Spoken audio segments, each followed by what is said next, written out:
लेकिन ये बात है कि उन महान आत्मा ने जो त्याग किया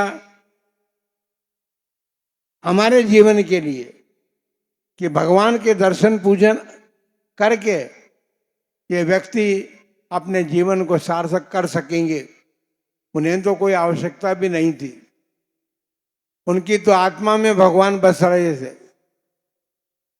वे जब आंख बंद करते थे तो उन्हें उन्हें साक्षात भगवान दिखाई देते थे। उन्होंने अपनी साधना केवल इसी भाव में नहीं, पूर्व भाव से भी की हुई थी, और इतनी बड़ी साधना उनके पास थी कि जब भी वे चाहते भगवान उनके साथ होते थे। बंधुओं, आज उन महामना आचार्य को आचार्य पद ग्रहण किए 100 वर्ष होने गए, और 100 वर्ष होने के पश्चात अब हमको क्या करना है उन महान आचार्य देव के लिए, ये सोचने की बात है। आज हम बहुत देर से सुन रहे थे 35वां आचार्य पद, और 35वां आचार्य पद हो, उसको यदि हम 3 और 5 का अंक जोड़ करके देखें तो क्या होता है, 8 कर्म बनते हैं ना। और 8 कर्म सभी संसारी प्राणियों के पीछे पड़े हुए हैं। 8 कर्म पीछे नहीं पड़े हुए हैं। हमने स्वयं अपने पुरुषार्थ से, विपरीत पुरुषार्थ से उन 8 कर्मों का संग्रह किया, और उन 8 कर्मों के संग्रह के कारण हम दुखी हैं। उसका कारण सबसे बड़ा ये रहा है कि विषय और कषाय हमारे महान शत्रु हैं। उन विषय और कषाय के अंधकार में हम अपने स्वरूप को भूलते जा रहे हैं। और यही बात जब आचार्य श्री ने समझी तो फिर से उन्होंने उस अपने उपदेशों के माध्यम से हमें जगाया, और जगा करके वो मार्ग प्रशस्त किया। जैसे आप लोग नेशनल हाईवे पर चलते हैं या हाईवे पर चलते हैं और आपकी गाड़ी की स्पीड बहुत तेज होती है, लेकिन हमारा मोक्ष मार्ग तो इतना बड़ा भी है और छोटा भी है। यदि भी हम देखें तो द्रव्य रूप से तो हमको 7 जो ऊपर तक जाना पड़ता, 7 राजू, और 7 राजू ऊपर जाने के बाद में हमें अपना घर मिलता है। महाराज क्या बात करते हो, हमको ऊपर जाने की क्या आवश्यकता है? हमने बड़े बड़े मकान बना रखे, हम तो अब यहाँ से उठेंगे अपने घर जाएंगे। भाई आप अपने जिस घर में जाएंगे वो आपका घर नहीं है। अपना घर तो उन महान तीर्थंकर देवों ने और मोक्षगामी जीवों ने हमको बताया है। उस अपने घर को प्राप्त करने के लिए हमें अपने जीवन में बहुत परिवर्तन करना होगा।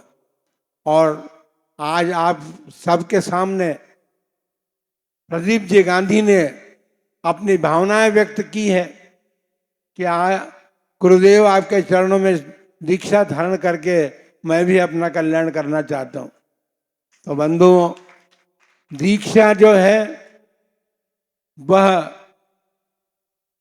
हमें सुख की जननी कहें तो भी कम है। दीक्षा जो है वो हमें हमारे संसार की हननी है, अर्थात संसार का नाश करने वाली है।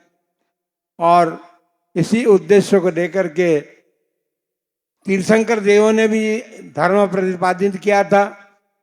परम पूज्य चारित चक्रवर्ती आचार्य श्री शांति सागर जी महाराज ने भी उसी मार्ग को अपनाया, और अब उस मार्ग पर चलने के लिए अनेक भव्य जीव आचार्य परमेष्टि के चरणों में आते हैं।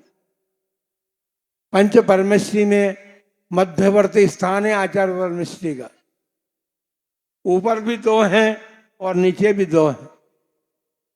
ऊपर अरहंत सिद्ध हैं तो नीचे उपाध्याय और साधु परमेष्ठी हैं।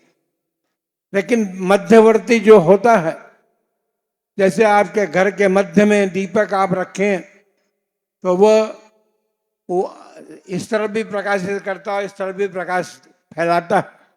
उसी प्रकार से आचार्य परमेष्ठी जो हैं वो मध्य दीपक के समान हैं और संपूर्ण लोक को प्रकाशित करने का कार्य भी करते हैं और हमें वह प्रकाश देते हैं जिस दीपक के प्रकाश में हम अपने आप को देख सकें, अपने आप को समझ सकें और समझ करके और उन भगवंतों के द्वारा प्रतिपादित मार्ग पर चल करके अपने इस जीवन का कल्याण करें और सार्थकता प्राप्त करें।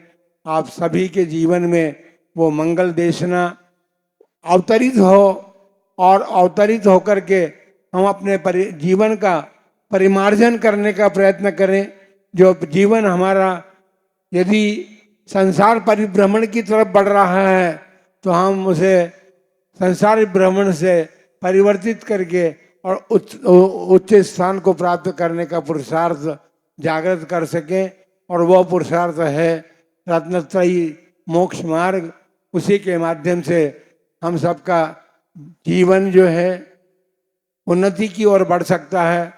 आप सबके लिए इन्हीं मंगल भावनाओं के साथ कि आप सभी भगवान के द्वारा और आचार्य परमेष्ठियों के द्वारा प्रतिपादित मोक्ष मार्ग जो है जिस पर वे स्वयं चले हैं, चल रहे हैं और चल करके अपने स्थान को, अपने घर को प्राप्त करने का पुरुषार्थ कर रहे हैं, वैसा पुरुषार्थ आप सबके भीतर भी जगे।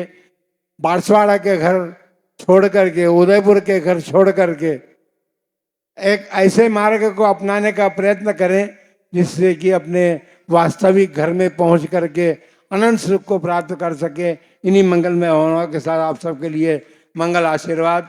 जय लो महावीर भगवान की।